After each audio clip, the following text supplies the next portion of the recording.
आप क्या कह रहे हो, आपका संभावना क्या है, आप क्या चाह रहे हो इस बिजनेस से? पता क्या चाह रहे हो आप? पता क्या चाह रहे हो? सर पहले जेई बनवा दो फिर बीटेक करूंगा, पहले एम्स में डॉक्टर लगवा दो फिर पक्का एमबीबीएस कर लूंगा। यस और नो? आप इस तरह की एक्सपेक्टेशन इस बिजनेस से रख रहे हो साहब। कहीं होता है क्या ऐसा? पहले करना पड़ता है सर, फिर मिलता है। यस और नो? सर आपको लोग क्यों सुने? आपको भी एबीसीडी नहीं पता इस बिजनेस का, क्यों सुने लोग? आप सीएम हो क्या पीएम हो? नहीं, क्यों सुने? मतलब क्यों सुने लोग आपको? कह रहे लोग नहीं सुन रहे हमको। क्यों सुने तेरे को लोग? सुनाने के लिए अपनी नॉलेज को डेवलप करना पड़ेगा सर, अपने ज्ञान को डेवलप करना पड़ेगा। मैं सुना रहा हूं ना पिछले 10 सालों से, हर एक सुन रहा मेरी, तो मैं सुना रहा हूं ना ये बिजनेस 10 साल से सुना रहा हूं, और हर एक सुन रहा है। आईएएस सुन रहा है, आईपीएस सुन रहा है, इंजीनियर सुन रहा है, डॉक्टर सुन रहा है, खरगोपति सुन रहा है, करोड़पति सुन रहा है, हर एक आदमी सुन रहा है। 5-5 करोड़ के सैलरी पैकेज वाले लोग मेरे नेटवर्क में काम कर रहे हैं आज। Do you know about it? 5-5 crore के सैलरी पैकेज वाले। पैसिव इनकम कमाने का वर्ल्ड का इससे बेहतरीन मौका कुछ है नहीं दुनिया के अंदर। पैसिव इनकम कमाने का, एक बिना इन्वेस्टमेंट किए पैसिव इनकम जनरेट करने का इससे आसान मौका है ही नहीं। मगर क्या है, ये बिजनेस आपको ऑब्लिगेशन में आप आए, ये बिजनेस मैडम आई होंगी आपके पास में, चल तू कैरी कर लेता हूं ले। हमने एक सोच नहीं बनाया कभी इस बिजनेस का। मैं चाहता हूं सर कि एक सोच बनाए, एक ड्रीम पैदा करें सर। और ड्रीम पैदा करना या सोच बनाना बहुत बड़ी बात नहीं है। आपको जानते होंगे मेरे नेटवर्क में मिस्टर संदीप नारवाल, नाम सुना आपने? संदीप नारवाल जो कि नजफगढ़ से, बहादुरगढ़ से बिलोंग करते हैं, 3 साल पहले मेरे को वैशाली पे मिले। 3 साल पहले एक बीटेक इंसान, 25 साल का लड़का, मैंने इस बिजनेस में लेकर आता हूं, ऑटो में मेरे को मिला, इस बिजनेस में लाया। 40 साल की नौकरी करने वाला आदमी आज 2.5 साल के अंदर इस बिजनेस में Q5 में आ गया, 8 लाख अर्निंग कमा रहा है।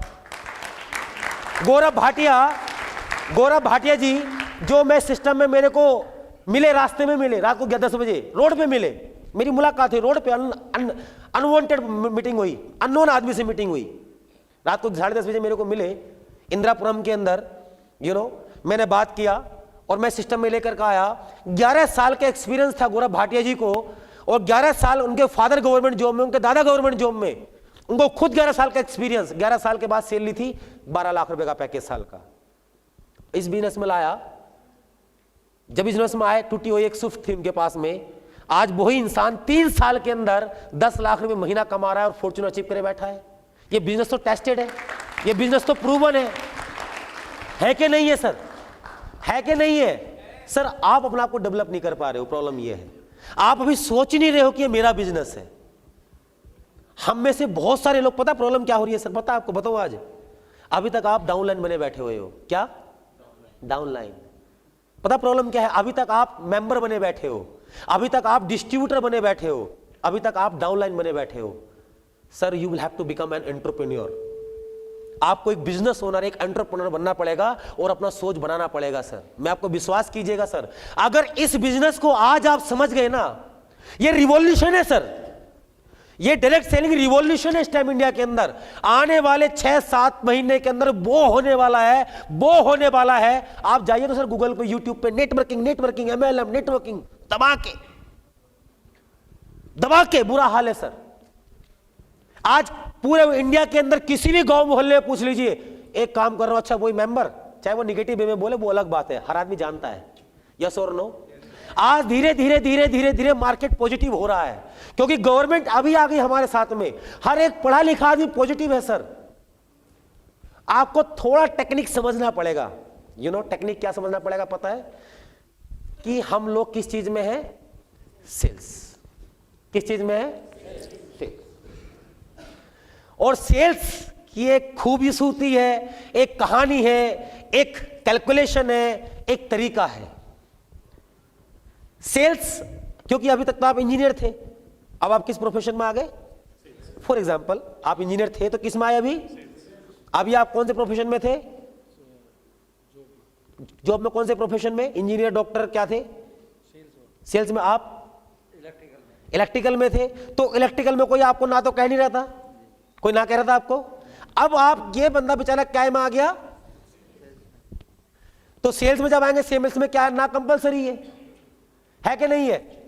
मर्सिडीज वर्ल्ड की कैसी कार है साहब? 100 लोग शोरूम पे जाते हैं, एक ही खरीदता है सर।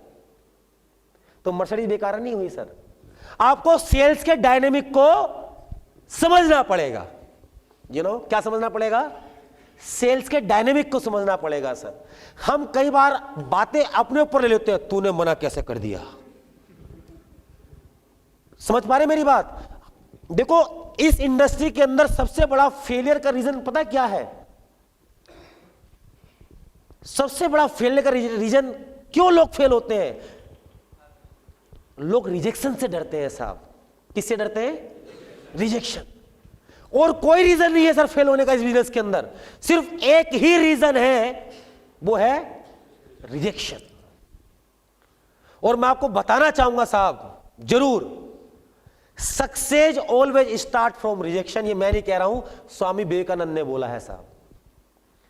और मैं गलत बोल सकता हूं, स्वामी विवेकानंद गलत बोल सकते हैं।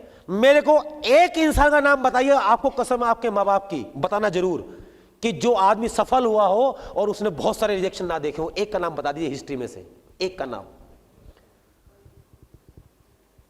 एक का नाम जानना चाहता हूं सर मैं आप लोगों से। मैं कहीं बुक पढ़ रहा था और मैं वहां देखा, क्योंकि मैं पढ़ता रहता हूं, मैं बहुत कोशिश करता हूं कि लोग असफल क्यों हैं, असफल क्यों हैं। तो एक मैंने लेटेस्ट बुक पढ़ा, मैंने नाम भूल रहा हूं उसको, क्योंकि बहुत सारी बुक पढ़ता रहता हूं तो याद नहीं आ रहा एग्जैक्टली नेम उस बुक का, मगर कंटेंट क्या था मैं बता रहा हूं आपको, कि लोग सफलता चाहते हैं, मगर सफलता पाने के लिए सबसे पहला एक चीज से गुजरना पड़ता है, जिसको बोलते हैं असफलता। और असफलता खुद अपने आप में कहती है अ प्लस असफलता ही सफलता का कुंजी है, और उसके अलावा दूसरा कोई भी नहीं है। आपको यह समझना पड़ेगा सर, आपको यह जानना पड़ेगा। आप अगर स्वामी विवेकानंद का नाम, जरूर स्वामी विवेकानंद का नाम सुना आपने? सुना आपने? मैं कुछ लोग हैं मेरे भारत में ऐसे जिनको मैं बहुत फॉलो करता हूं, और स्वामी विवेकानंद ने एक बात बोली है कि if you are not getting rejection in your life, it means you are on wrong track. If you are not getting rejection in your life, it means you are on wrong track. मेरी बात समझ पा रहे हैं? यदि आप अपने जीवन में अगर असफलता फेस नहीं कर रहे हैं, इसका मतलब आप गलत रास्ते पर रहे।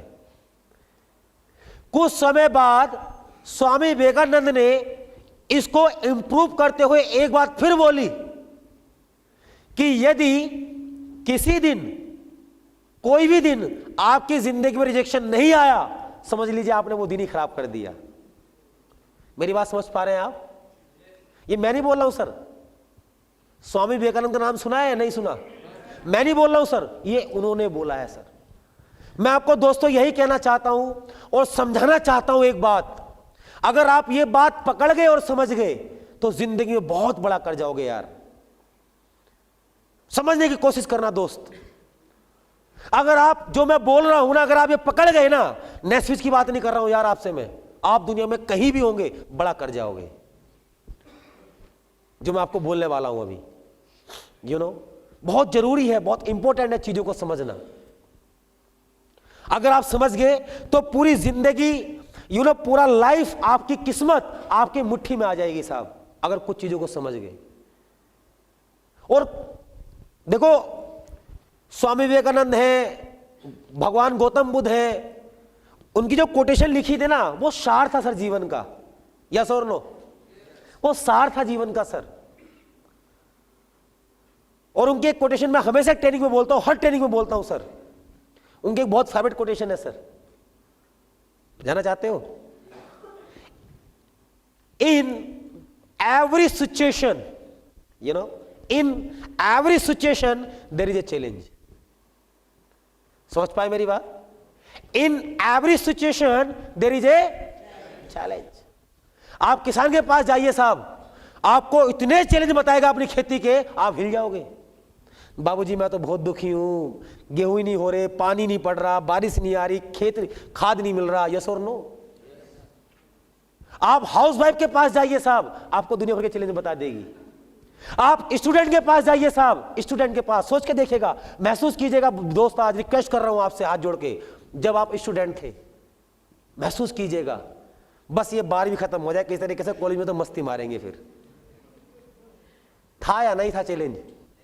बस ये 12वीं में निकल जाए ना, ये 12वीं तक है आफत है ये, बस एक बार इससे निकल जाए ना, कॉलेज में तो खूब मस्ती मारेंगे।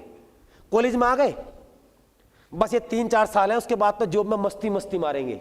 कहा आज तक मस्ती कब मारी बताना जरा, मारी क्या? जिंदगी ऐसी निकलती जा रही है, यस और नो? और सर उसके पास जाओगे ना आप, रिक्शा वाले के पास बहुत चैलेंज है उसके पास, यू नो।